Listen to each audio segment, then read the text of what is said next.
Dawn spreads over the airfield at Reckland. Frost clings to the metal frames of hangars, catching the first line of light like thin shards of glass. Mechanics move in silence, pushing tool carts across the concrete. Their breath trails behind them as pale clouds. A thick stillness settles over the base, broken only by the rattle of distant engines warming up for routine tests. 2 guards escort a cloth-covered aircraft across the tarmac. The wheels groan. The canvas drapes over the fuselage like a shroud. A group of officers follows them, whispering in short fragments.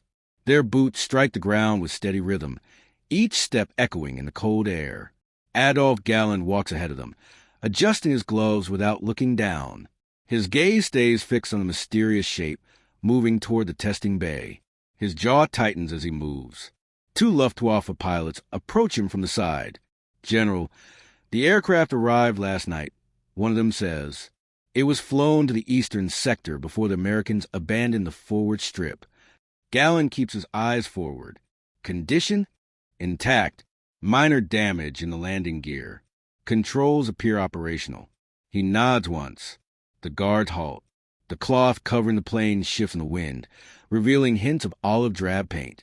The officers exchange glances. Galland steps closer and motions to the nearest soldier. "Remove it." Hands pull at the canvas. The fabric slides away, falling onto the ground.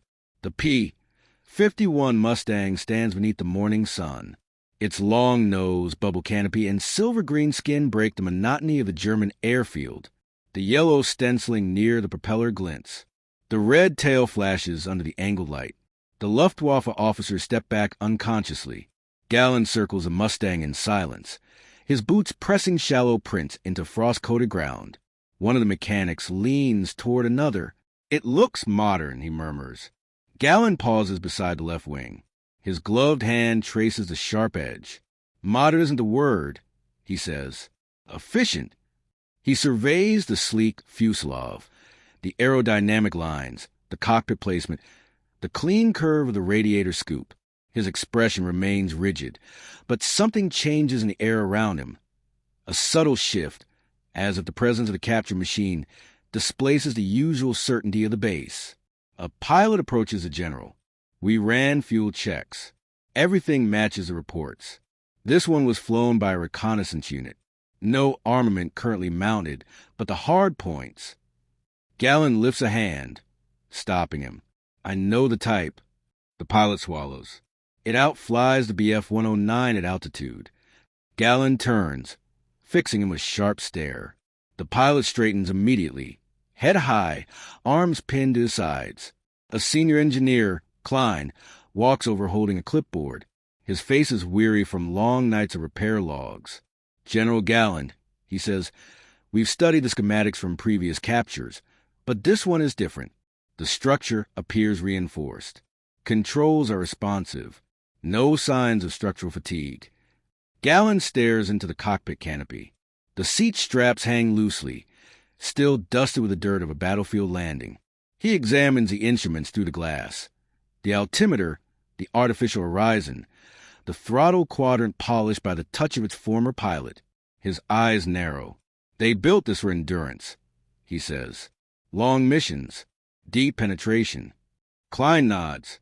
"Range like that changes everything." Galland steps back. The wind shifts, sweeping thin trails of steam from the exhaust stacks. A transport truck rolls by. A few young mechanics lean out, staring at the Mustang as if watching a creature from another world. One of them whispers, "So this is what's been cutting through our escort wings." Galland hears him but doesn't react. Instead, he begins a slow walk toward the tail, observing every angle. Officers follow in silence, their boots scraping against the gravel. Near the right wingtip, a bullet hole pierces the paint. Galland touches the rim of the damage. The metal edges are curled outward. "Exit wound," he mutters. "Whoever flew this knew how to land it in one piece." A mechanic steps forward. "General, the pilot escaped before a patrol arrived." Galland's expression remains unreadable.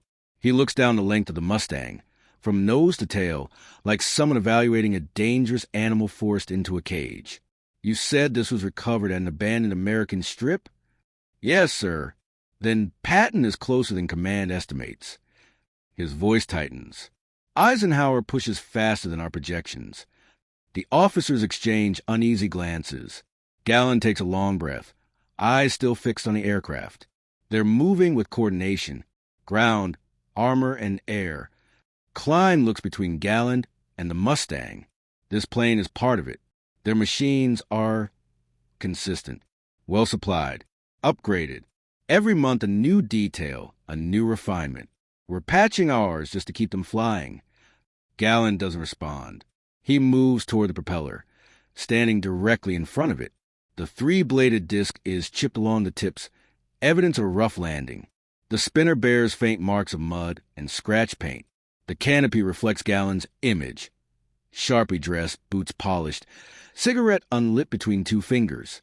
For a moment, he looks like a man staring at a mirror that shows not his reflection, but the outcome of the war. A faint rumble rises in the distance. Another German aircraft takes off. Its engine roars, the noise vibrating through the steel beams of the hangars. The sound fills the airfield, but the officers remain gathered around the Mustang. One of the younger pilots steps closer. Do we fly it today? Galland finally lights his cigarette. Smoke drifts upward. We test it, he says. Not today. Not until I understand it. The pilot nods and steps away. Galland walks to the wing once more, studying its angle, the dihedral, the smooth transitions that German engineers have been striving to replicate under pressure and shortages. He lifts a cigarette, the ash glowing in the wind. Sir, Klein says quietly, if the Americans are producing these by the thousands. Galland finishes the thought himself. Then the war changes shape. A group of NCOs wheels a toolbox toward the Mustang. They lift the cowling panels carefully.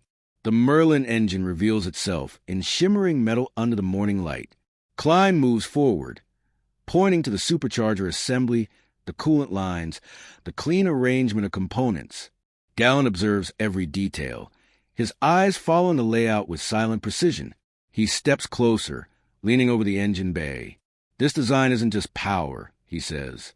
It's planning. He gestures lightly to the components. Everything plays for ease of maintenance. Everything built for reliability. They expect their pilots to return. Klein exhales slowly. We expect ours to survive the next sortie. The distinction hangs over the open engine like a shadow. The wind picks up, scattering frost on the concrete and carrying distant shouts from the motor pool. Galland closes a cowling with a decisive motion. Secure it, he orders. Fuel it. Check every control surface. I want it ready. Ready for testing? An officer asks. Galland meets his eyes. Ready for understanding. The Mustang stands motionless, glimmering in the thin morning light. Around it, Luftwaffe personnel move with a quiet urgency. Their steps shift from curiosity to tension, as if each realized the same truth. The aircraft before them is not simply a captured machine. It is evidence of momentum, American momentum, driving across Europe with force and strategy their own command struggles to match. Galland turns away, heading toward the control building. His coat flares behind him as he walks.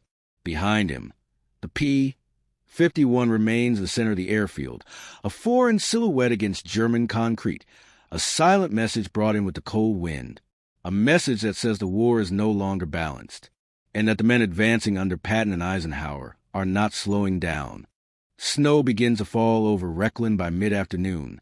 Thin flakes drift across the airstrip, swirling around the hangars and settling on the Mustang's wings. Mechanics work in steady rhythm, tightening panels, checking hydraulic lines, marking notes on clipboards that tremble in the cold wind. Galland steps into the hangar wearing his long coat, boots dusted with frost. Officers straighten as he enters. A small group of engineers crowd around the tail section of the P-51, measuring control deflection angles with meticulous care. Report, Galland says. Klein steps forward. Control surfaces are clean. No hidden damage. Fuel system operational. Prop governor functional. Supercharger switches intact. Galland looks at the aircraft. Can it fly? Klein hesitates. Yes, but our understanding of its limits is incomplete. Galland walks past him, running a hand along the fuselage again. The cold metal vibrates faintly from the heater running beneath the engine bay. He checks the landing gear struts, the tire wear, the tension in the tailwheel spring. "We have no choice," he says quietly. He climbs the maintenance ladder toward the cockpit. Officers gather beneath, watching him step onto the wing. He rests a hand on the glass canopy before lifting it. The hinges creak softly. Inside, the cockpit smells of oil, dust, and the faint trace of the American pilot who abandoned it. Galland lowers himself into the seat. The straps brush against his coat. He places his hands on the controls, testing the resistance. Throttle forward, throttle back. Rudder pedals adjust under his boots. He studies each instrument as if assembling a puzzle. Below him, Klein exchanges a worried look with another engineer. Galland presses a switch, listening to the soft click beneath the panel. Everything feels purposeful. "General," Klein says, "our command expects a full technical report, but if you fly it yourself." Galland locks a canopy open and looks down. This isn't about a report. He stands again, stepping onto the wing. Snow gathers on the metal, melting under the heat of the hangar lamps. He descends the ladder. "Prepare the runway. Warm the engine," he orders. "I want first-hand data." Outside, the wind picks up, scattering snow across the tarmac. 2 guards move to open the large hangar doors. The steel panels groan as they slide aside, revealing the long runway stretching into a white haze. Engines rumble from distant hangars. Pilots gather along the edge of the airstrip, whispering among themselves. The captured Mustang has drawn everyone's attention. A mechanic crouches beside the P-51's nose and connects an external power unit. Another climbs onto the wing, switches on the fuel pump, and primes the cylinders. Galland approaches, cigarette between his fingers. The mechanic glances up. "Ready for ignition, sir." Galland exhales smoke, then nods. The mechanic presses the starter. The propeller turns slowly. Chug, chug, then spins faster. The engine coughs once, twice, then roars to life with a deep, rising howl that echoes through the hangar. The Merlin engine fills the air with vibration. Tools shake on nearby benches. Officers shield their faces from the blast of wind. Galland watches, eyes fixed on the prop arc. The engine settles into a steady rhythm, smoother than expected, almost clean despite the long journey behind enemy lines. "It sounds different," one pilot murmurs. "It sounds confident," another replies. Galland moves toward the wing again. Snow melts under the heat spilling from the exhaust stacks. The entire bay seems to pause, all attention pulled toward the four machine roaring inside a German stronghold. Through the open hangar doors, a Cuba wagon arrives, sliding slightly on the icy ground. A staff officer jumps out, coat whipping in the wind. "General Galland," he calls. Order from Berlin. High Command wants the aircraft transferred to another testing facility. They want it shipped by morning. Galland doesn't turn. "We're testing it here." The officer hesitates. Berlin insists. Galland steps closer, the engine noise rumbling behind him. Berlin doesn't understand what we face. Patton pushes faster than their reports show. Eisenhower coordinates air cover with precision. "I need data now, not next month." "Sir," Galland raises a hand. The officer swallows his next argument. He addresses Klein. "Get the parachute harness. I'll fly it before they take it." Klein looks uncertain. "General, weather is unstable. Visibility." "It flies today," Galland says. Outside, wind sweeps across the runway, bending thin lines of snow into rolling patterns. Luftwaffe ground crews scramble to clear a path, sweeping slush from the center line. An ambulance truck positions itself at the far end of the runway, following routine protocol but adding a weight of tension to the scene. Galland returns to the plane. The engine's steady pulse vibrates through the metal floor. He steps onto the wing. The canopy is still open, warm air rising from inside. He lowers himself into the seat again, tighter this time, fitting the parachute straps over his shoulders. Klein climbs onto the wing, holding the last buckle. "Sir, if anything feels off..." Galland adjusts the harness. "I won't push it beyond reason." Klein looks unconvinced, but steps back. Galland pulls the canopy down. It seals with a firm click, enclosing him in the cockpit. The world outside becomes muted, distant. Snow streaks across the glass. He tests the rudder, the elevator, the ailerons. The wingtips respond crisply. Ground crew pulls the chocks away. Galland pushes the throttle forward slightly. The Mustang rolls. The engine growls deeper, propellers slicing to the cold air as the plane moves toward the center of the runway. Officers gather near the hangar entrance, coats flapping in the wind. The mechanics watch with unease. A few pilots murmur quiet bets on whether the general will truly lift off in enemy hardware during a snowstorm. The Mustang positions itself at the threshold. Galland holds the brakes. The propeller spins in a silver disk. Snow blasts away behind the tail, carving lines through the frost. He looks down the runway, long, narrow, drowned in white. He pushes the throttle forward. The engine roars. The aircraft lunges. Wheels bounce slightly on the icy surface. Speed builds. Snow blurs past the canopy. Mechanics shield their eyes as the plane thunders down the runway. Galland keeps the throttle steady, eyes fixed ahead. The Mustang responds with smooth acceleration. The tail lifts. The wings level. The ground drops fractionally. Then the wheels leave the surface. The officers gasp as the captured P-51 rises into the storm, engines screaming against the wind. Galland pulls gently, climbing above the airfield. Snow whips across the canopy.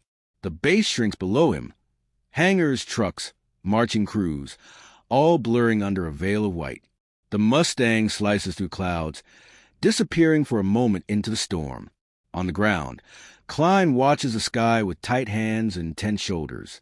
The sound of the engine fades, but never fully disappears. The Luftwaffe has lost many machines to the Americans. Now the sky holds one of theirs. And every man on the ground waits to see whether it will return and what truths it will bring with it. Clouds churn around the Mustang as Galland climbs higher. Snow streaks diagonally across the canopy, swept sideways by the slipstream. The altimeter needle rises steadily. He steadies the controls and levels the aircraft at a safe altitude. The storm thins. Light breaks through in patches, forming bright holes that shimmer over the wings. The Merlin engine hums with deep, unwavering confidence. Galland listens closely, testing each throttle position. The vibrations remain even, predictable. He banks left. The Mustang responds instantly. The wing dips with a sharpness he did not expect.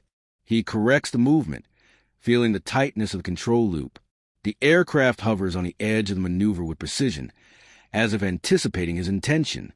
Galland takes a slow breath. Below him, the white landscape stretches into blurred lines. Forests are buried under fresh snow. Roads vanish beneath the drifting haze. The war seems distant from this altitude, reduced to shapes and shadows. He pushes the throttle forward. The aircraft surges. The sudden acceleration presses him into the seat. The engine howls, crisp and aggressive. He watches the airspeed indicator climb. The wind buffets the fuselage. The Mustang cuts through it cleanly. Galland mutters to himself, no hesitation. He rolls the plane gently to the right. The horizon slides. The wings follow his hands with smooth obedience.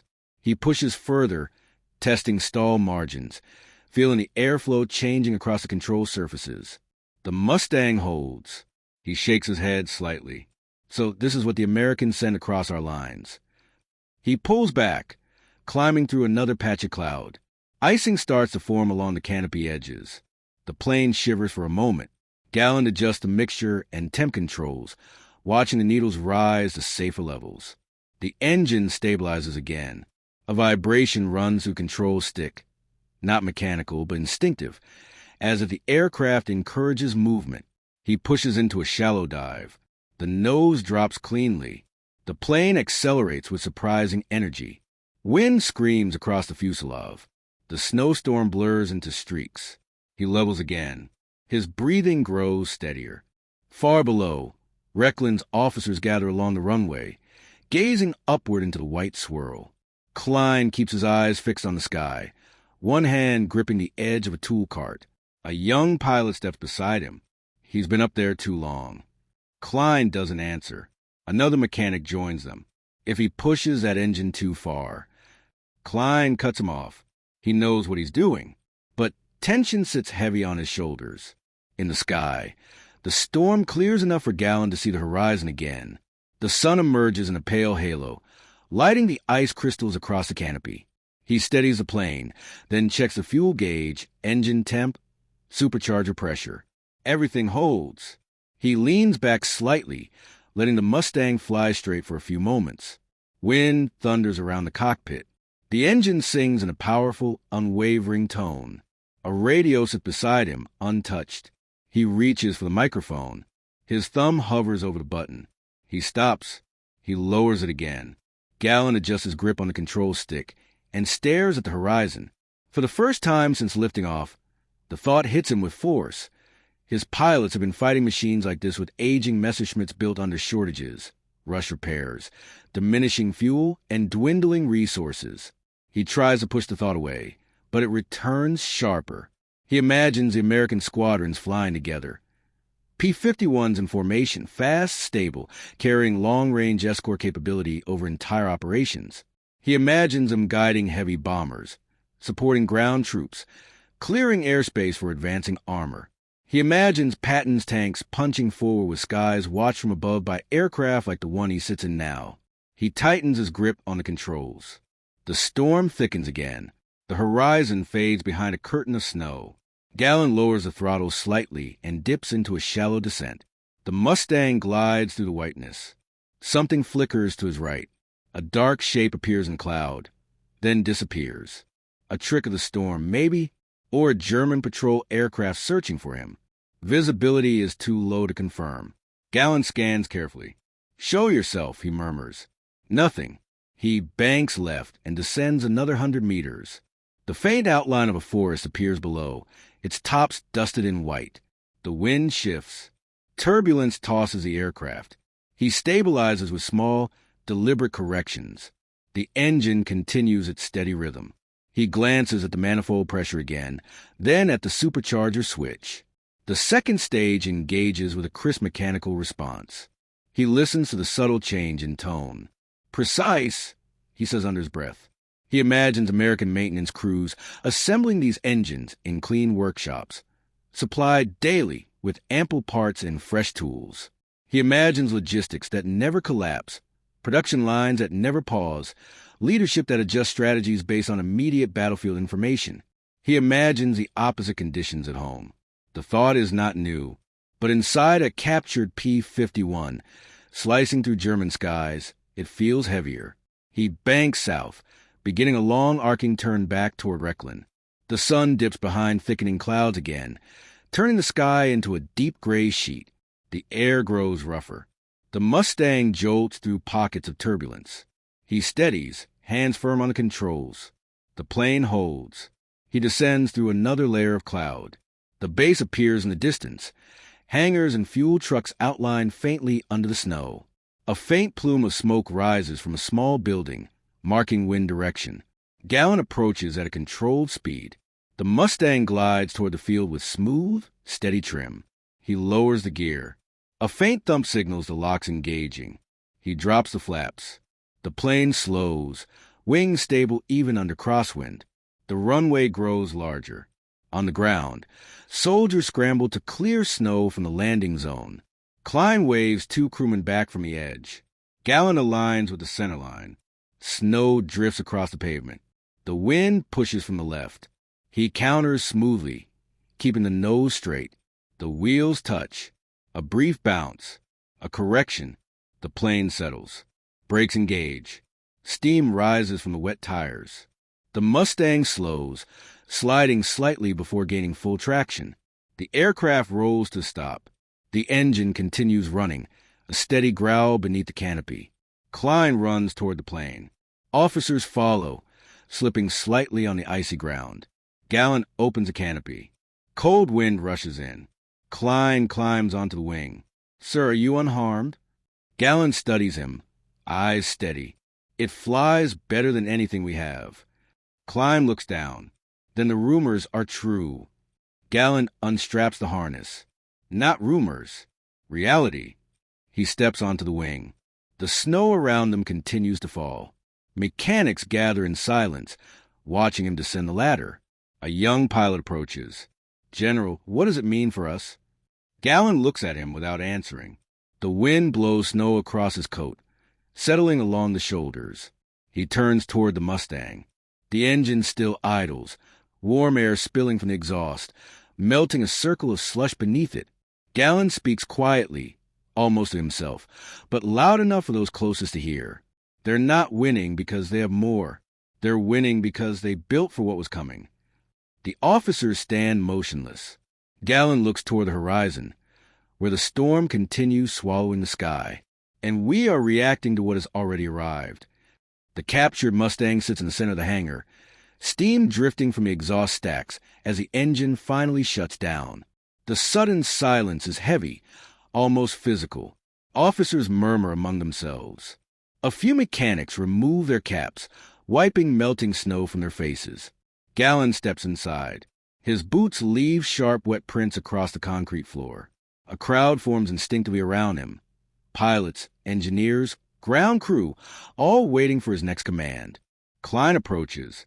"General, Berlin sent another transmission. They want immediate transfer. Tonight, if possible." Galland doesn't look at him. He stands beside the Mustang, resting a hand on the fuselage. The metal is still warm. Berlin reacts to papers. We react to the war. A young communications officer rushes into the hangar, breath fogging in front of him. "General, recon reports incoming. American armor broke through near the river crossings. Patton spearheads advance further than expected." Galland turns slowly. "How far?" 7 kilometers past projected line. Maybe more. Reports aren't clear. Pilots exchange uneasy glances. Klein stiffens. Galland gestures to the Mustang. This is how they do it. Tanks push, but air hold the map steady. And we are trying to fight the future with patch wings and fuel we don't have. The officers fall silent. Snow drifts inside through a gap in the hangar doors, swirling around the landing gear. Mechanics carry toolboxes across the floor. Try not to stare at the general. A tall Luftwaffe major steps forward. "Sir, morale is fragile. If command hears you speak like this." Galland cuts him off. Command needs to understand reality. The major lowers his eyes. Galland circles the aircraft once more. This machine isn't a trophy. It's a warning. A tension ripples through the room. Every man feels it. From outside comes a distant roar. Engines, multiple, approaching. The officers rush toward the exit. Galland follows, stepping onto the snowy tarmac. 3 German fighters appear overhead, barely visible through the haze. One is trailing a thin ribbon of smoke. They descend in uneven formation, struggling against turbulence. The wounded plane lands first, wobbling down the runway. It skids, slews sideways, and stops near a snowbank. Ground crews race toward it. Galland walks quickly across the field. The canopy of the damaged fighter bursts open. The pilot crawls out, sliding down the wing. Blood stains his glove. He rips off his helmet and staggers toward Galland. "They were waiting for us," he gasps. High altitude, perfect angle. They had cover all the way in. Galland grips his shoulders. "How many?" 6 Mustangs. Maybe 8. We never saw them until the dive. They stayed above the clouds, then came down like they knew our route before we took off. Galland looks toward the sky. Snow falls more heavily now, obscuring everything above. The wounded pilot clenches his jaw. They didn't chase us. They didn't need to. They just blocked the path. He looks at Galland, eyes wide. They owned the air before we even saw them. A silence spreads across the tarmac. Galland turns to Klein. "Get the briefing room cleared." Klein nods and runs. Galland looks back at the pilot. "Report to the medics. Then I want your full account." The man salutes with shaking fingers and stumbles toward the ambulance truck. Galland stands alone for a moment, listening to the storm, the distant engines cooling, the soft crunch of hurried boots across snow. He closes his eyes briefly, then strides back toward the hangar. Inside, the men form a semicircle around a long table. A map is spread across it, edges held down by fuel canisters and toolboxes. The room smells of oil, snow, and cold leather. Galland enters. Every man straightens instantly. He points at the map. The Americans are coordinating faster than we can counter. They have long-range escort. They have reliable engines. They have fuel. They have mobility. He taps a finger on a red line, marking the latest breakthrough. Patton isn't just pushing armor. He's pushing timing protected by the sky. He points toward the hangar door, where the silhouette of the Mustang is visible in the lamplight. That aircraft gives them eyes, reach, confidence. It lets their commanders plan hours ahead while we scramble minutes behind. An officer steps forward nervously.